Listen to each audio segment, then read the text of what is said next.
Maïgovaden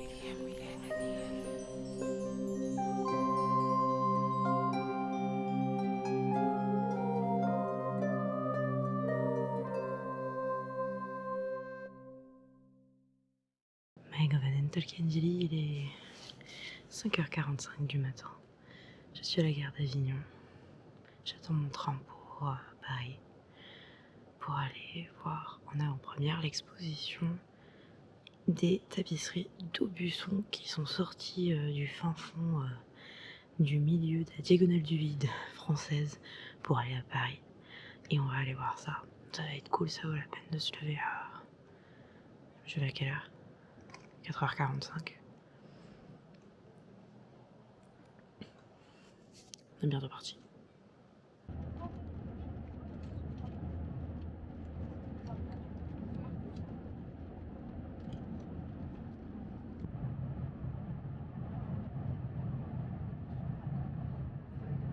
Voilà, ça y est, bien arrivé à Paris. Il fait beau, truc de fou. Et je vais me dépêcher, je vais prendre un taxi parce que j'ai rendez-vous à 9h et qu'il est 8h40. Donc on va essayer de pas être trop à la bourre, ça le fait pas.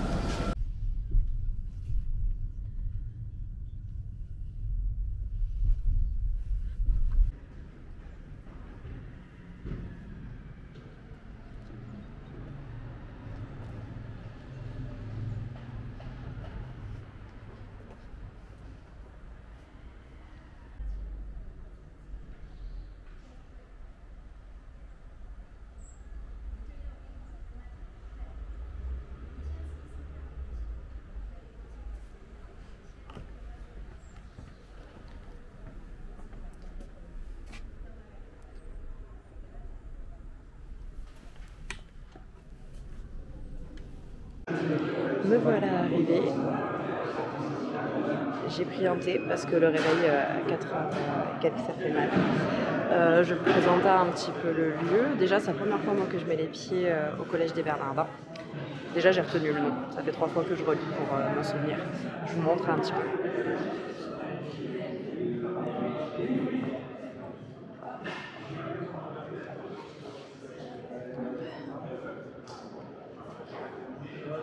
On a ici les dossiers de presse.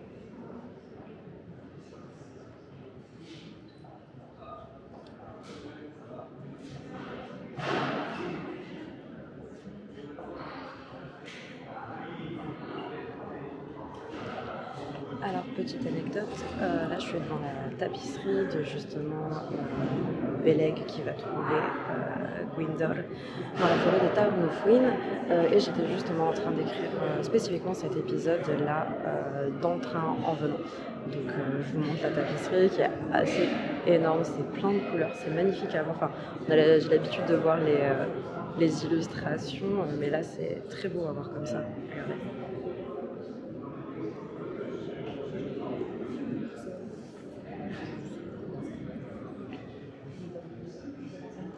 Là, on a Beleg. Beleg est représenté avec des cheveux noirs et assez longs.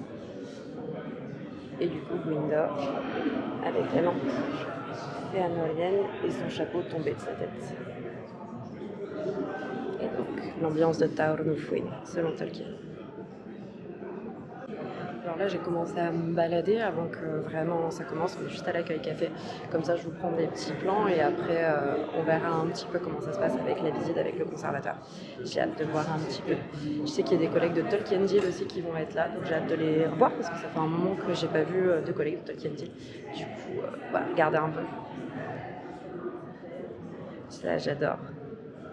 Il est magnifique ce dessin. On a aussi sur les côtés des reproductions du coup des dessins originaux de Tolkien avec Rivendell, par exemple ici le dragon. Et du coup après on les a en tapisserie ici. Désolée, j'ai mon nom au milieu. Et du coup c'est de fou, c'est trop bien parce qu'on peut vraiment venir s'approcher du dessin et voir tous les détails, le fait que ça a été fait en tapisserie comme ça. C'est hyper bien de les voir en aussi grand. Regardez-moi le petit Bilbo.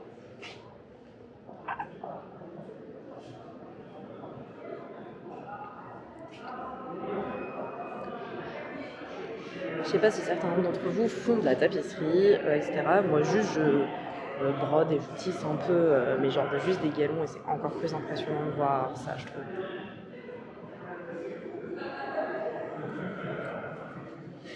Là-haut. Comme dirait ma fille.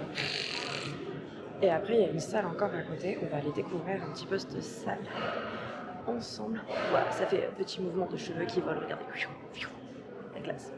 Donc le Mithrim. Le Mithrim, c'est une région du coup du nord du Beleriand où notamment vont s'installer les Noldor, peuple de Fëanor et peuple de Fingolfin, après avoir traversé l'Elkaraxé. Et ils vont y rester un moment. Le peuple d'Iador, d'ailleurs, va aussi rejoindre cette région-là dans le nord. Donc ça, là, on est sur des affaires de Tolkien. Mais même...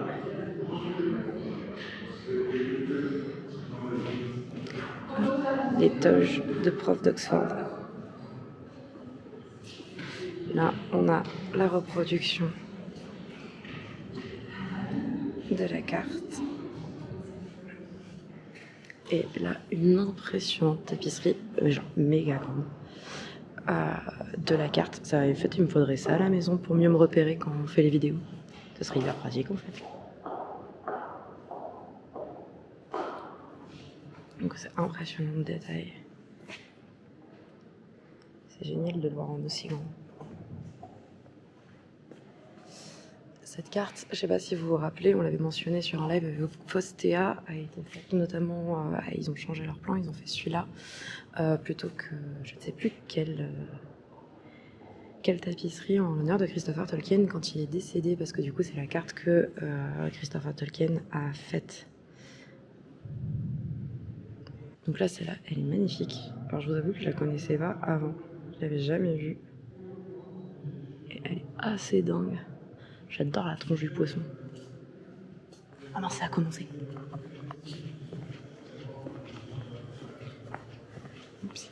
Sur l'action de la tapisserie d'Aubusson.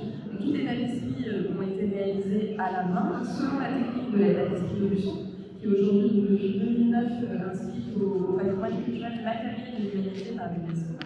Cette tapisserie d'Aubusson, elle a trois particularités. La première, c'est vraiment l'outil qui est utilisé pour la fabriquer. C'est un métier dit de basse-lisse. Les métiers de basse-lisse sont des métiers qui sont parallèles au sol. On est assis face au métier à tisser, comme on peut être assis face à une table d'écriture. Il existe d'autres métiers à tisser qui, eux, sont verticaux, donc qui ne sont pas utilisés pour la tapisserie à Aubusson. Ces métiers de basse-lisse, ils induisent une particularité assez étonnante en termes de tissage, c'est qu'on travaille sur le revers du tissage. Donc ce que les lissiers, les lissières sont les personnes qui tissent les tapisseries, ce que les lissiers ont sous les yeux, c'est le revers des tapisseries pendant toute la durée de leur travail. C'est un travail qui se projetait toujours sur l'avant du tissage.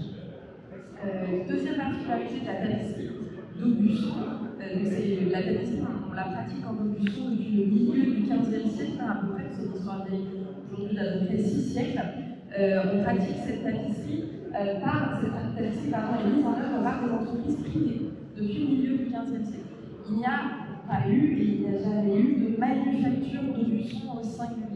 Ça n'a jamais existé, ça a toujours été une multitude d'ateliers, une multitude de manufactures qui ont été au gré des commandes, en concurrence les uns avec les autres, en alliance pour pouvoir honorer des commandes importantes. Et quand vous entendez parler de la manufacture royale d'Aubusson, c'est une labellisation qui a été accordée par l'administration royale à un ensemble d'ateliers. Je le dis parce que c'est toujours le cas aujourd'hui, hein, nous, établissements publics, nous travaillons aujourd'hui avec les entreprises du territoire creusois qui sont toujours aujourd'hui des entreprises privées. Ça a une importance puisque Emmanuel Gérard l'a dit, on a travaillé avec 7 entreprises différentes pour réaliser cette introduction tissocienne. Et en fait, à chaque tissage a été mis en jeu par un appel d'offres auprès de ces entreprises du territoire. Et on a demandé, pour pouvoir choisir qui allait tisser chaque tapisserie, on a demandé à chaque fois un échantillon. Donc ces entreprises, elles ont été choisies sur une proposition technique. Il faut savoir que ces échantillons sont examinés, après ont été anonymisés un peu quand on les examine. Ils ne portent que des numéros, donc on ne sait pas qui a tissé quoi. Ça a permis notamment à de tout jeunes ateliers de remporter des appels d'offres, des ateliers dont les lycéens ont été formés dans nos locaux. Donc ça a aussi impulsé, ce que Emmanuel Gérard disait, une dynamique intergénérationnelle. On a aussi des ateliers qui ont collaboré, un professeur, élève, et ça a vraiment permis d'instaurer aussi un dialogue entre les anciens de la filière tapisserie et les nouveaux adjoints, les nouvelles générations de lycées.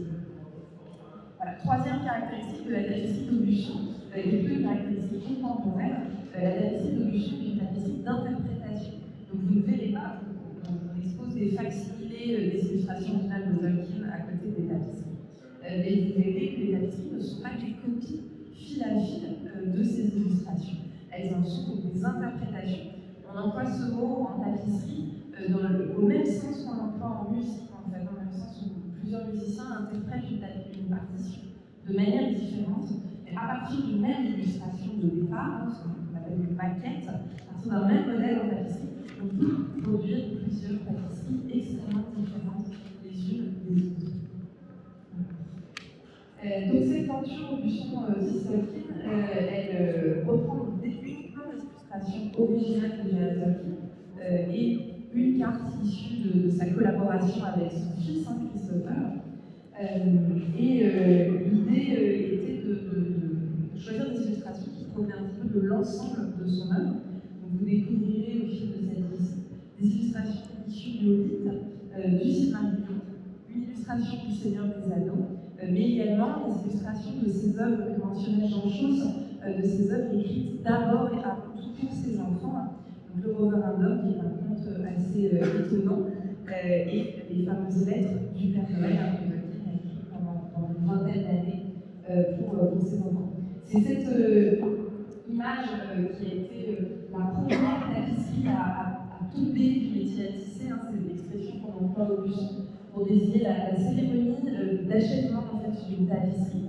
Quand on vient couper les fils qui la retiennent encore sur le métier, c'est un moment collectif assez festif, beaucoup d'émotions aussi pour les lycées. Il faut imaginer que les lycées, chaque tapisserie représente ici un travail d'à peu près 6 mois pour des équipes de plusieurs lycées initiales. Et donc évidemment, comme on travaille sur l'envers, les lycées ne voient pas leur travail, ne voient pas ce que vous avez sous les yeux pendant le tissage. Ils voient uniquement le revers du tissage, et puis le voient à l'envers, doublement, puisque Aubuchon ne tisse pas dans le sens de lecture de l'image, on tisse de gauche à droite ou de droite à gauche. Donc il se projette dans un double retournement de ce qu'ils ont sous les yeux. Voilà, ce moment de la tournée de métier qui est toujours un grand moment de fête et d'émotion et d'anxiété aussi pour les lycées. C'est cette tapisserie qui a ouvert la tournée de métier à Aubuchon. Ce travail concret sur les tissages, après toute cette phase de négociation menée par Emmanuel Gérard, il a débuté en 2017 par un travail de préparation de tissage. Et il s'est achevé en 2024 avec les 2 dernières tournées de métier des tapisseries. Derrière la préparation de tissage, il y a une équipe de 3 personnes. Donc Bruno Hutier, mon prédécesseur, un lycée à la retraite, René Duché, qui est le meilleur ouvrier de France et qui a accepté, il savait qu'il ne tisserait pas les tapisseries, parce que sa carrière était derrière lui, mais en revanche, il a accepté de nous faire bénéficier de sa très grande expérience pour nous aider à préparer ces tapisseries et pour nous aider à déterminer comment on allait passer de ces toutes petites illustrations de Némérie l'a souligné, Tolkien est plutôt un miniaturiste, à ces tapisseries de grand format, parce qu'elles font toutes à peu près 3,20 m de haut. Donc René Duché et enfin Delphine Angèle. Delphine Angèle est dessinatrice cartonnière. Les cartonniers à Aubusson, ce sont des spécialistes de la préparation des tissages. Puisque comme ces tapisseries sont des tapisseries d'interprétation, évidemment, il faut faire un certain nombre de choix pour interpréter une œuvre dans un autre médium. Ces choix en tapisserie, ça va être le format déjà qu'on va choisir de la tapisserie, ça va être les matériaux qu'on va employer, ça va être l'épaisseur du tissage, ça va être les techniques que l'on va choisir et d'inclure ou d'exclure au cours du tissage, et ça va être bien sûr les couleurs. Donc pour ces tapisseries, on sait pour que la tenture soit harmonieuse, comme toutes les illustrations ont des formats un petit peu différents, on s'est arrêté sur le top du 3 mètres 1, ce qui permet d'avoir une tenture qui est quand même assez immersive, tout en conservant, on va dire, une taille raisonnable qui la rend exposable et qui permet cette diffusion assez facilement. 3 mètres 20 de haut pour la plupart des tapisseries d'aventure, il y a deux types qu'on a triché de loin pour s'adapter à des formats un petit peu particuliers. La matière qui a été retenue pour ces tapisseries, c'est la laine, et on a essayé de s'y limiter un maximum, de tisser ces tapisseries que en laine. Alors toute la structure, ce qu'on appelle la chaîne de la tapisserie, est en coupe, on n'utilise plus les tapisseries, on n'utilise plus de chaîne de laine depuis la fin du XVIIIe siècle à Aubusson. Réalisé pour le Silmarillion. Alors c'est un peu comme ça que le Silmarillion est publié à titre posthume grâce au travail de Christopher Culture qui va en rassembler les différents textes, mais c'est un ouvrage en fait auquel il réfléchit tout au long de sa vie, il travaille tout au long de sa vie, et pour lequel il réalise des illustrations dès les années 1920 pendant ses vacances en famille. Donc ces deux illustrations sont issues justement de ces vacances que Tolkien passe à Lyme, c'est dans le sud de l'Angleterre. Et c'est là voilà, qu'on a dit ces aquarelles. La première représente donc, le Taniquetil. Taniquetil, c'est la plus haute montagne d'Arda. Arda, c'est le nom qui est donné au monde qui abrite entre autres la Terre du Milieu. Le Taniquetil il ne se situe cependant pas en Terre du Milieu, il se situe sur un autre continent, à l'ouest, qui s'appelle Aman. Et Aman, c'est la demeure des Valar. Chaque personnage qui écrit a sa propre calligraphie aussi. Et puis Tolkien dessine aussi sur les enveloppes, il dessine de faux timbres. Sachez qu'envoyer une lettre depuis le pôle Nord jusqu'à Oxford, ça coûte 2 bisous. Et donc il y a plein de personnages récurrents, évidemment au fur et à mesure des années, l'univers du Père Noël s'étoffe de plus en plus. Donc ce Père Noël, il a un assistant qui est l'ours polaire du pôle Nord, et il fait toujours des dessins plus schématiques. Donc on a conservé cet effet-là en tissage, on a travaillé avec Baillie Tolkien, notamment sur l'interprétation de cette partie. Et vous voyez qu'il y a on voit beaucoup plus de blanc, etc. Ça fait apparaître, l'idée c'était de rendre en tissage la différence de traits entre la main du Père Noël et celle de Caro. C'est une scène très connue du Hobbit, les nains vont être capturés par les trolls qui vont se disputer pour savoir comment est-ce qu'ils vont les accommoder dans l'idée de les manger. Évidemment, cette dispute les emmènera jusqu'au lever du jour et les trolls craignent la lumière du soleil par-dessus. Donc c'est une scène assez particulière dans le corpus de Tolkien. Paradoxalement, c'est la plus grande partie de la tenture, alors que les plus petites illustrations de Tolkien là, avec le barrière, c'est donc la loge avec laquelle Tolkien faisait comprendre celle qui avait conseillé de traverser son vélo avec cette loge, et l'heure qui a acheté cette loge a aussi une image qui parle de cette loge par celui qui en a été le possesseur de et vous avez le certificat de vente de la loge qui est ici. Vous dire un mot sur la loge? Non. Donc ça, c'est le premier élément, c'est le professeur. La deuxième vitrine, elle est sur le professeur qui enseigne. Et un professeur qui enseigne, ça a besoin de livres. Le rassemblement de toutes les tapisseries constitue plus que la somme des parties mises en jeu. Donc chacune d'entre elles a toute sa beauté, mais c'est les voir comme ça les unes à côté des autres qui font cet effet. Et ça nous les met à portée de regard. Donc, idéalement parlant, les gens de nos jours ne voient plus les choses comme on voyait dans le temps. C'est-à-dire on passe à autre chose, on voit même à travers son téléphone, on voit sans voir. Ouais. Et donc il faut passer de voir à regarder. Et c'est en regardant qu'on voit des choses qui ne sont pas visibles.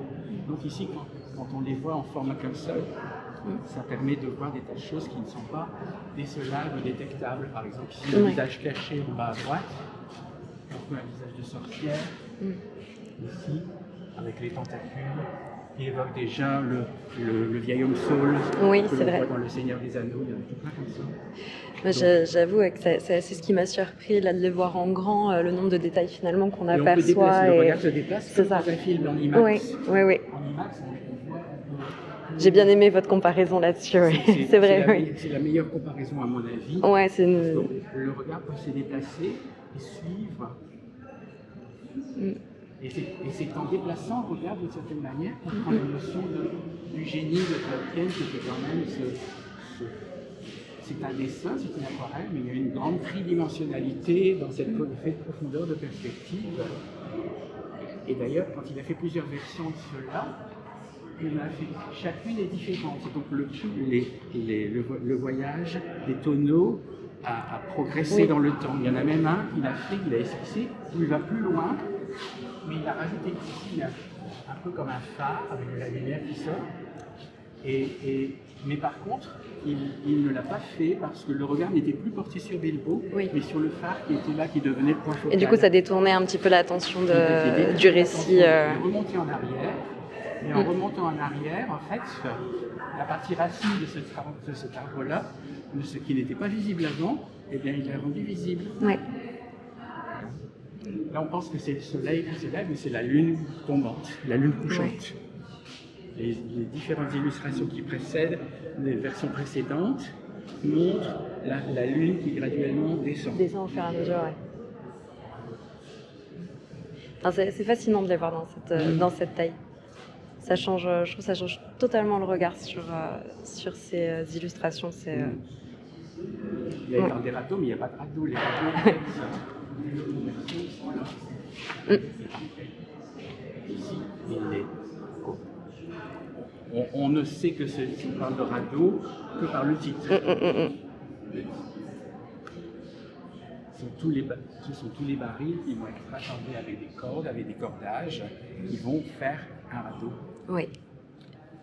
Il est en construction.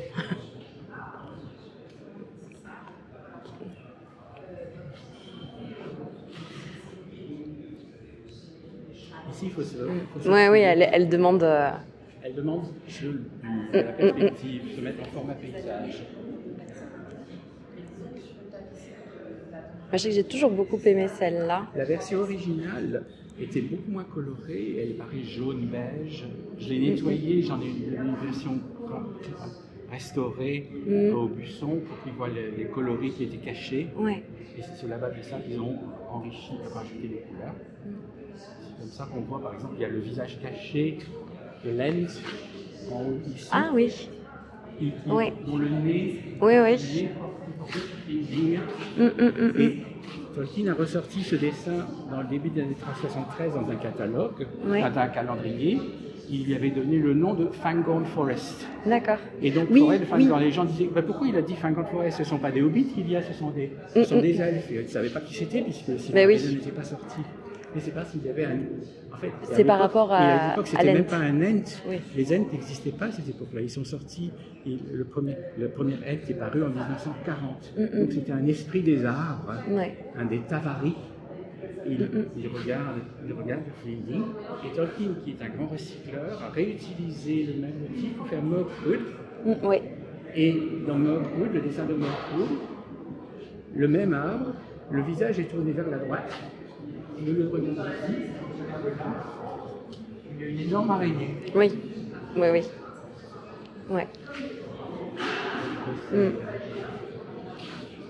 Et ici, on voit aussi, donc ça a été dessiné en 1928, ça a inspiré le dessin, l'illustration du vieil homme Saul. Oui. Le vieil homme Saul qui est aussi une sorte de créature, une sorte qui est aussi avec des tentacules, puisque les branches du saule font comme des tentacules, un peu comme une hydre. On voit les formes, l'entrelacement des racines que l'on retrouve de nouveau dans le vieil homme saule. Ouais. Ils ont rajouté quelque chose dans le dessin qui n'était pas dans l'aquarelle, mais qui était dans les versions en noir et blanc. Ouais. Et là, je m'en étais pas aperçu avant. C'est donc L'aigle. le portail des Gobelins. Là où, Ah oui, le portail. Et il n'est pas dans le dessin. Ah oui, Ça vous montrez l'aigle. On ne sait pas, c'est l'aigle. Mais ça peut être un. Ici, je l'ai vu plutôt comme un portail, alors qu'en fait, c'est le bord d'un aigle. Mais de près, on voit un portail et de loin, on voit un aigle. Voilà, on voit les deux. Donc Tolkien a cette capacité de montrer deux choses à la fois. Et puis là, on voit bien sûr que les aigles ont l'empennure d'un Boeing 747. Là aussi, la tapisserie a permis de révéler des choses qui sont très peu visibles. D'abord, le génie de transformer, de rendre visible le brouillard. Ouais, moi, c'est ça qui m'a happé de suite, avec vraiment toute cette complexité des volutes et du volume, en fait, finalement, qu'il y a là-dedans. Le brouillard est très très difficile à voir et discerner. Et là, on voit la rivière. La rivière qui s'écoule. Ouais. On ne dirait pas normalement. Bien entendu, il y a les poches de nains qui réapparaissent dans... Attention. C'est un dessin très très équilibré et en fait c'est une réutilisation de Tolkien a fait du dessin de Tol Sirion. Oui. Tol Sirion, on voit les mêmes motifs.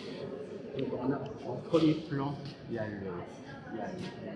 l'herbe avec les fleurs, le saule, le peuplier, la falaise, les arbres en haut de la montagne, la rivière, le pont recoupé. Ici, dans le Saint-Tol Sirion, il y a l'île où il y a le château de Sauron. Minas Tirith et Minas Tirith.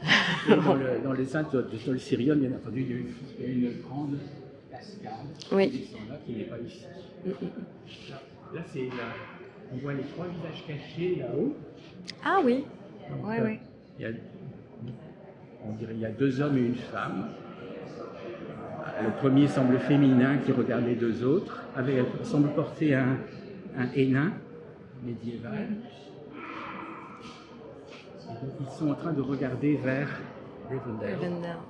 Quelquefois, je me demande si ce n'aurait pas été l'inspiration du poème Three Rings for the Elven Kings under the Sky.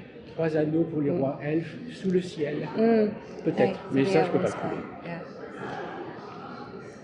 On ne peut pas le prouver, oui. Parce que si c'est deux masculins et un féminin, ça colle en plus. Masculin et féminin, ça coïnciderait. Oui, ça colle. On va le garder en une interprétation possible. À l'époque où ça a été dessiné, c'était pas ça. C'est Tolkien revisite quelquefois ces choses qu'il fait et il leur donne des sens différents. Je dirais quelquefois, je dirais souvent même. Il réinterprète. Oui, c'est ça. C'est sa qualité. Il réutilise son propre matériau. Il fait peu appel à des choses venant de l'extérieur, mais il réutilise ses propres matériaux. Ouais. Ici, c'est intéressant. Dans mon cartel, j'ai traduit les écritures elfiques. A curse be the thief. Maudit soit le voleur. Il y a d'intéressant, c'est que Bilbo est un voleur, mais il ne tombe pas sous le joug, sous la malédiction d'une certaine manière, parce que c'est un voleur légitime. Il a été commandité par les nains qui sont les propriétaires légitimes du trésor. C'est pas, et puis il vole pour les nains, pas pour lui-même. L'intentionnalité n'est pas la même. On voit que le regard, Smaug ne peut pas voir Bilbo puisqu'il est invisible, mais il sait le sentir, il sait le goûter. Avec la langue. Qui est comme le font si bien les serpents. Exactement. En direction. Ouais. La coupe ici aurait été inspirée du poème de Beowulf, dans lequel une coupe comme ceci aurait été dérobée au dragon qui a réutilisé ça. L'intéressant, c'est qu'on peut faire un lien. On peut faire des liens, c'est parce qu'elles ne sont pas dans le même espace.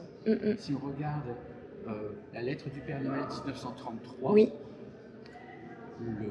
l'espace, il y a une grande bataille, la bataille Oui. dans la salle des cadeaux, oui.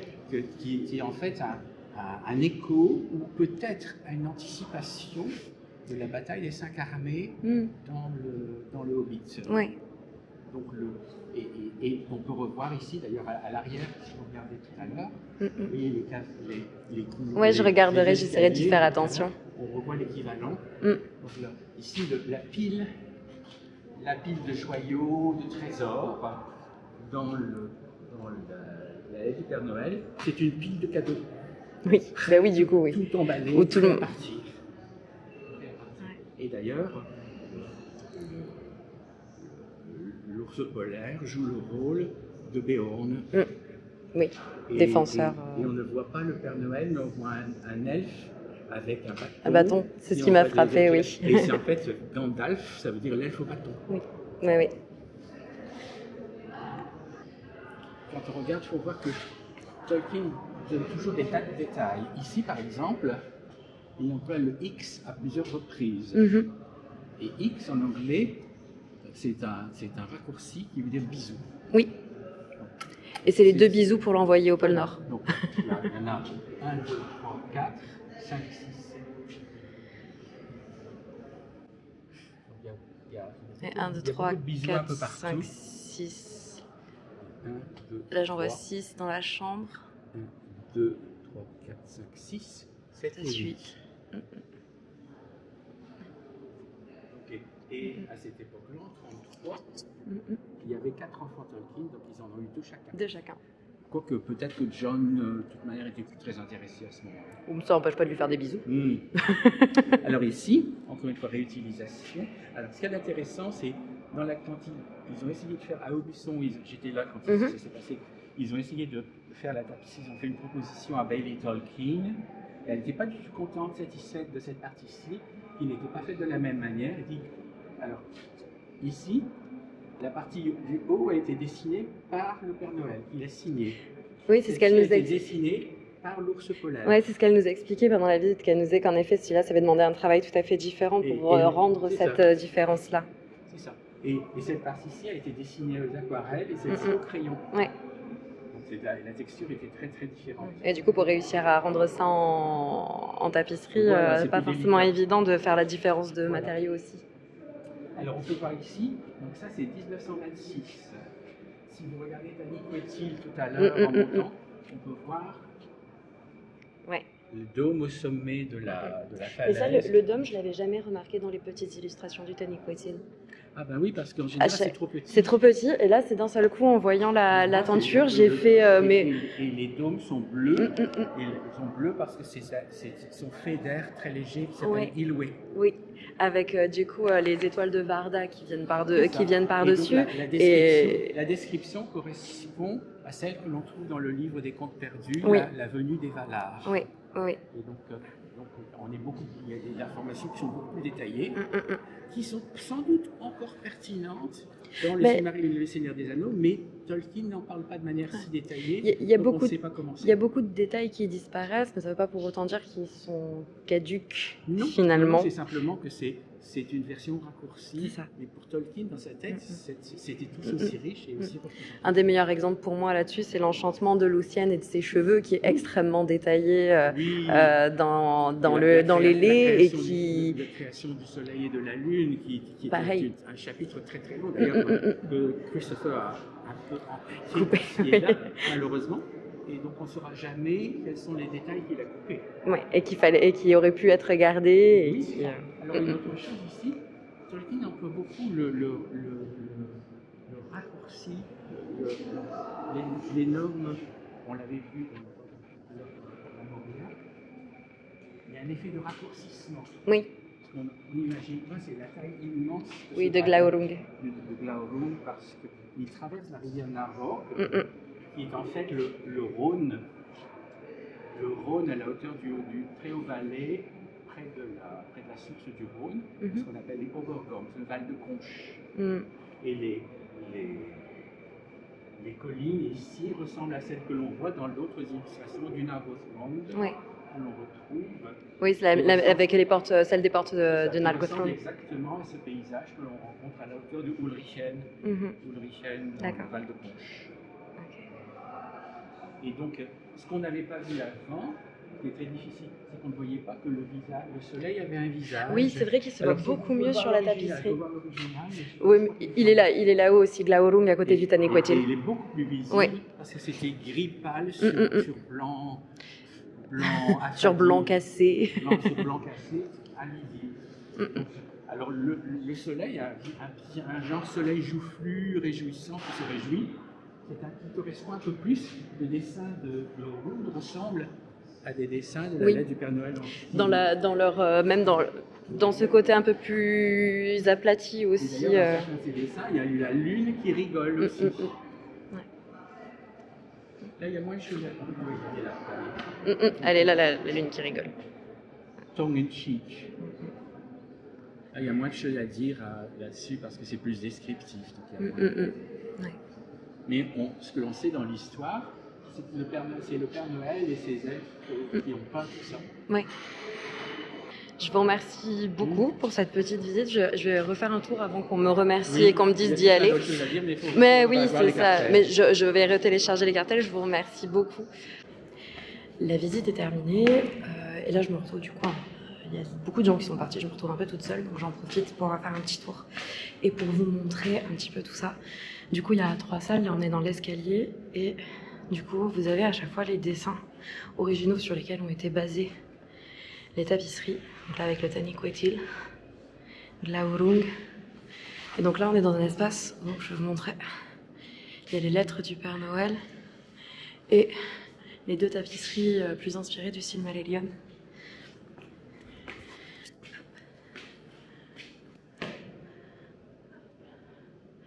Celles-là, elles sont hautes, donc ça va être compliqué de faire des plans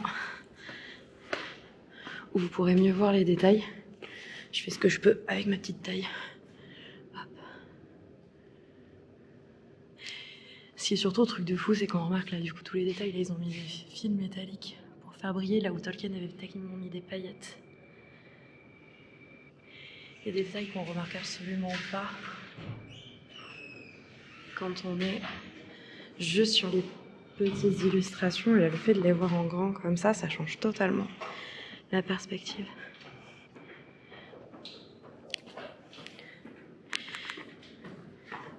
Du coup là ensuite c'est 2 illustrations que moi j'adore, surtout celle du Taniquetil, je sais pas pourquoi j'ai toujours adoré. Et là, le truc de dingue, c'est que j'ai découvert qu'en fait, en effet, étaient représentés les palais de Manwë et Varda tout en haut du Taniquetil, et j'avais jamais vu avant.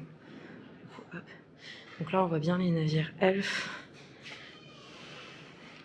Jacques, lui, il a une petite couronne. Peut-être loué. Hop. Avec, du coup, la cité. Et donc, on monte. Il y a tout un effet qui s'estompe. Et je sais pas si vous voyez, parce que pareil, c'est très haut. Les palais. Et à côté, donc, on a la peinture de Glaurung. C'est pareil, absolument génial de le voir en aussi grand, avec autant de détails, qui sort de Nargothrond après l'avoir saccagé et qui réduit tout en poussière autour de lui.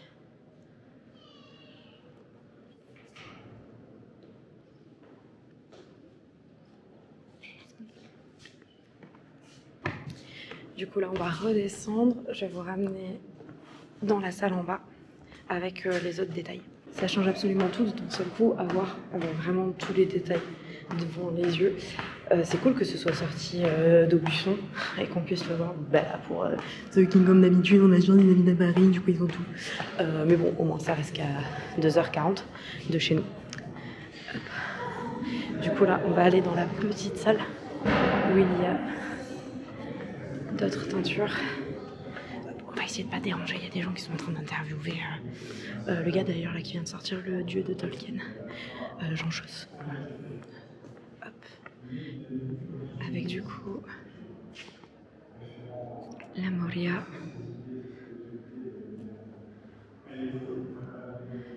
Avec le détail pareil là, le détail du guetteur de l'eau qui sort de la porte de la Moria. De tout ça.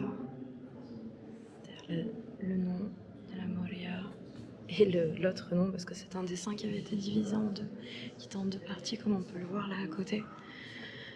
Sur ça du coup ils ont marqué deux fois et oui c'est hyper clair et du coup ils ont vachement interprété les couleurs pour donner quelque chose d'hyper pétant.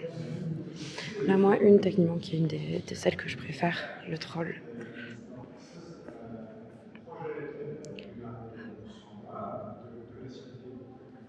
Celle-là, c'est la plus grande, elle fait plus de 4 mètres. Et ce qu'elle nous a fait, il y a des techniques, elle nous expliquait des techniques de tissage avec là, par exemple, des beaucoup plus gros tissages pour l'arbre que pour l'arrière-fond, pour permettre de donner un espèce de relief malgré tout.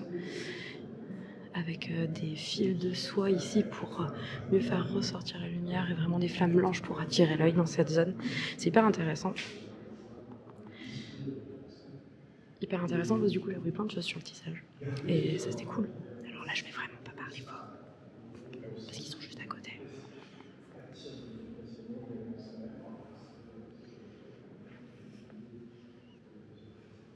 Magnifique. Les dessins, surtout, les œuvres ici, sont des dessins de Tolkien lui-même qui écrivait dessus. Professeur de avec les originaux. Voilà. Alors je propose de commencer avant les tapisseries. Je vais commencer par la visualité. Ici, vous avez la toge du professeur, parce que avant d'être un auteur célèbre, c'était d'abord un professeur d'université. Alors, je suis avec Peter Collier, qui était avec nous du coup pour Aubusson Tis Tolkien. Et comme on se croise sur des marches à la sortie au soleil, je me suis permise de l'embêter pour lui poser 2-3 questions. Des questions très simples finalement. Déjà, qu'est-ce qui vous a amené à Tolkien? Oh, c'est une grande question. Moi, j'aime Tolkien de très petit, quand j'ai lu les livres, et c'était un monde qui a ouvert pour moi, et c'est une chose qu'on peut lire et relire et relire. Et quand on fait ça, on demande comment c'est possible qu'un homme a écrit tout ça. Si tes parents lire le Silmarillion, c'est encore plus. J'ai lu ce livre, je pense, une trentaine de fois, mais c'est tellement deep, Riche, profond, très profond. On ne peut plus comprendre comment une personne l'a fait tout ça. C'est incroyable. Ouais. Et votre participation du coup à Aubusson Tis Tolkien, elle consiste en quoi? C'était Michael Devaux, que je connais je pense 15 ans, qui m'a demandé de